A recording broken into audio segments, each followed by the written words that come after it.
After every film Disney made post Snow White didn't fare well at the box office, or at least didn't fare well by what Disney needed, Disney didn't make another animated film for a while.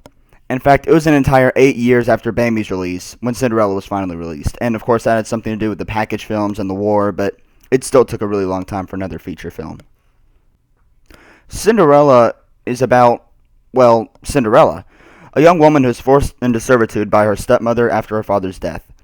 When there's a ball at the nearby castle, Cinderella's fairy godmother shows up and helps her to go by giving her an elegant dress and turning farm animals into a very fancy team of animals that escort her. And when she goes, she meets the prince, who is looking for a potential wife, and the two fall in love.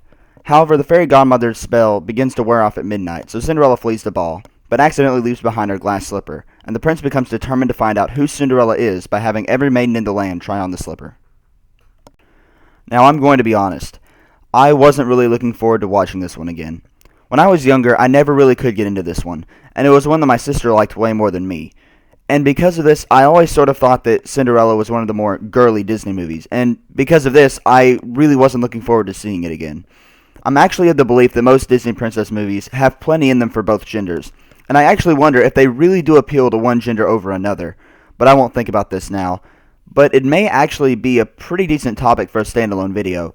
But if I do make it, it'll probably be a long time from now, like when I'm done reviewing all of these movies long. Okay, let's get back on topic here. So I sat down to watch it for the first time in about 10 or 11 years, and with an overall open mind. And although I remembered the overall story, most of the details I'd actually forgotten. So watching this movie again was almost like watching it for the first time. Perhaps the most refreshing thing about this film was that it was a return for Disney to the tighter, more linear plot structure. Every other film after Snow White up to this point seemed to have more of an episodic plot structure, where individual scenes build upon each other. Now, it's arguable about how episodic Dumbo is, but Bambi and Pinocchio are very episodic in structure. And while Dumbo is arguably episodic and arguably linear, there isn't any debate about Cinderella. This feels much more like a typical movie in the way the plot progresses. Another great thing about Cinderella is that it shows just how far Disney has come in the voice acting department. Well, for the most part. The human characters in the film are voiced very well, and it really doesn't sound very dated at all. The animation has clearly gotten better, things just seem to flow better, which, of course, is a result of time passing, giving the animators more time to improve upon their craft. Now, I personally wasn't the biggest fan of the mice's voices in the movie, but I really can't complain much because, well, they sort of sound like how I would imagine mice to sound. So I'm not going to knock the film for their voices. This goes without saying, I feel, but the story of Cinderella is a great setup for a very nice fairy tale, and Disney pulls it off very well. Cinderella is instantly likable, and I cared about her a lot.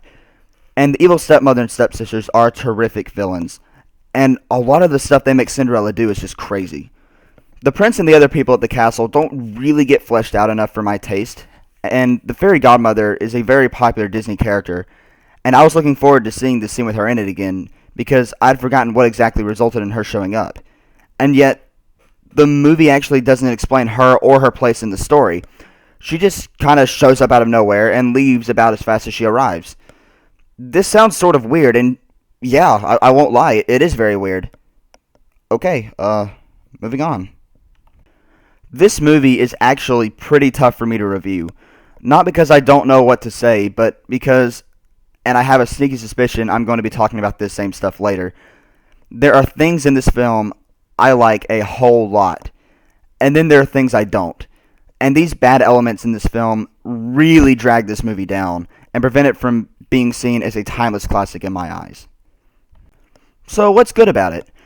Well, actually just about everything that involves Cinderella, I think, is very good. Cinderella isn't a very deep character, but she doesn't need to be given the story that's being told. In order for the movie to work, we just need to be able to get behind her, and I definitely can. She's very likable, in fact, one of the most likable Disney characters up to this point. And I do get involved in what happens to her, and I do care about her. I feel bad for her at the beginning, and I want her to get to the ball and meet the prince, and I was actually pretty pissed when her bitch sisters tore her dress apart. But at the same time, I was uplifted when the fairy godmother appears and helps her, and the fact that she clearly gets frustrated at her cruel treatment, but all the while tries to keep her head up through it all, makes her all the more likable, and all the more sympathetic. The sisters are really good villains too, and their mother, aka the evil stepmother, or I think Lady Tremaine is her actual name, is a very good villain. There isn't much to her, and she seems almost inhuman because of the sheer pleasure she gets out of her cruel treatment of Cinderella. But because I cared about what happened to Cinderella, I really grew to hate the stepmother, which makes her all the more effective as a villain, of course. In fact, although she hasn't had much competition up to this point, she's probably the best villain I've seen in a Disney film, again, up to this point. Which, again, isn't that big of an accomplishment, since her main competition so far has been an evil queen obsessed with her looks, who showed jealousy towards another girl because of her looks. Or, in other words, just an average woman. So like I said, just about everything concerning Cinderella is really good. Is it flat out terrific? No, it's nothing masterful, but again, it is really good.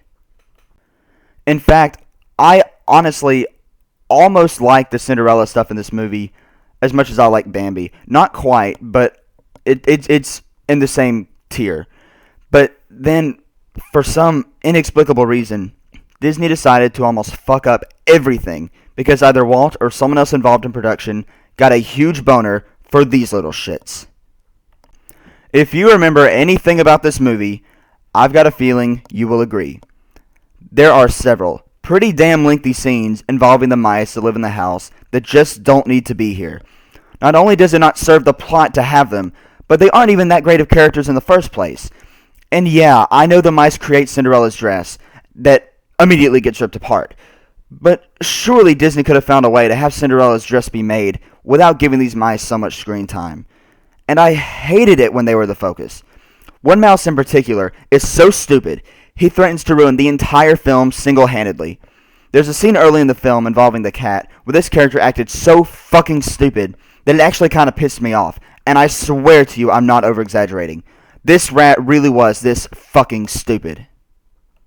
I mean, why did you do this, Disney? You had a very solid film here, and you decided to almost ruin it so one of the most stupid and annoying characters could have fun being a dumbass with the cat. And because Disney decided to spend so much time with our mice heroes, there wasn't enough time to develop a pretty important character. The fucking prince who falls in love with Cinderella. I seriously think he spends less than 20 seconds talking in the entire movie. He is so dull, which is really a shame, since, the other human characters were actually done pretty well. If Disney had scrapped all the fucking mice scenes, or at least made them minimal, perhaps letting them make Cinderella's dress but cutting the Tom and Jerry shit, and then better develop the prince, this could have really caught me by surprise. And it's really a shame, since the major stuff in this film, again, besides the prince, is really well done. But I honestly shouldn't let the mice bring this film down too much. After all, they aren't the main focus of the film. Cinderella is. And the stuff with her is really, really good. And seeing Cinderella's dreams come true after going through so much hardships was very rewarding. I heard two big complaints on the internet with the little amount of time I spent looking at Cinderella stuff. And I don't look at them because I want to copy other people's opinions, but I look because they might be able to open my eyes to certain things, or I might be able to, see certain things I couldn't see before. But, so everything's still my opinion, but I do like to look at other reviews, at least one or two, before I make a final judgment, just in case I miss something big. One criticism that film critic Roger Ebert pointed out was that the designs, he said, looked really, really dated and really, really post-war 50s. And I don't know. In a way, I guess I agree, but at the same time, I don't know if I do. I mean, I don't know. I guess I would say I disagree. They didn't really bother me all that bad. So, I don't know. I mean, I'm not a film historian, and I wasn't around for the post-war 50s, so I'm not entirely sure. I mean, it's not something I would be able to pick up on myself, but I don't know. I like the designs overall in the film. I thought they were very memorable. And another thing I saw, and I hate that I forget where this was. I don't remember where I saw this now, but they said that they thought this film was very safe for Walt Disney because he needed a big hit. So he made it very predictable and didn't really try to do a whole lot innovation in the film. And in a way, I sort of agree, but at the same time, I'm not going to knock the film for that because, damn it, it works. I mean, it might be sort of predictable. It might be sort of safe. It might be the least, the least what's the word I'm looking for? Risky. Yeah, the least risky Disney film out there up to this point. But except for maybe Dumbo, but that's debatable. But again, damn it, it worked. And if it didn't work, then maybe I would make that a criticism. But since it worked so well, I can't really knock it for that. Cinderella is a very important film in Disney history because Disney hadn't had a hit since Snow White when this film was released, or at least not to the level where it was a great smash to a point where it justified all the expenses that were dealt with making an animated film. And some people believe that if Cinderella hadn't been a hit, then Disney would have closed down. And thankfully, it was a big hit. In fact, it was Disney's biggest hit since Snow White. Cinderella was Walt Disney's favorite fairy tale, and it isn't hard to see why he liked it after watching the film. It really is a magical story with a tremendous payoff, and it also showed us a time where hard work can be rewarded. I really thought going in that my favorite character would be the evil stepmother, but I actually came out of the film really liking Cinderella. I found her kindness to be a great quality, and I ended up really caring about her. And I'm also more of a hero person. I still love a good villain, but I'll typically lean towards a good hero than a good villain if, as far as which one I prefer as a character. And both were present in this film, so Cinderella gets the nod. While still better than Dumbo and Bambi, the music in Cinderella wasn't particularly strong. But the song A Dream Is a Wish Your Heart Makes was probably my favorite out of the bunch. And it's the only song from the film I would put on a list with Disney greats. Okay, Bibbidi Bobbidi Boop maybe, but I don't know, maybe. But I like A Dream Is a Wish Your Heart Makes the best. My favorite scene in the film is one of the final scenes where Cinderella tries on the glass slipper. It's so satisfying because we see both Cinderella realize her dream, as well as seeing the stepmother's face of shock. Plus, the scene's build-up with her actually putting it on was very well done. And it's just a great scene, and one of Disney's best. Oh, and I'm not going to do this every time, but I think I found my current most hated Disney character. No, it isn't the stepmother. It's this fucking mouse.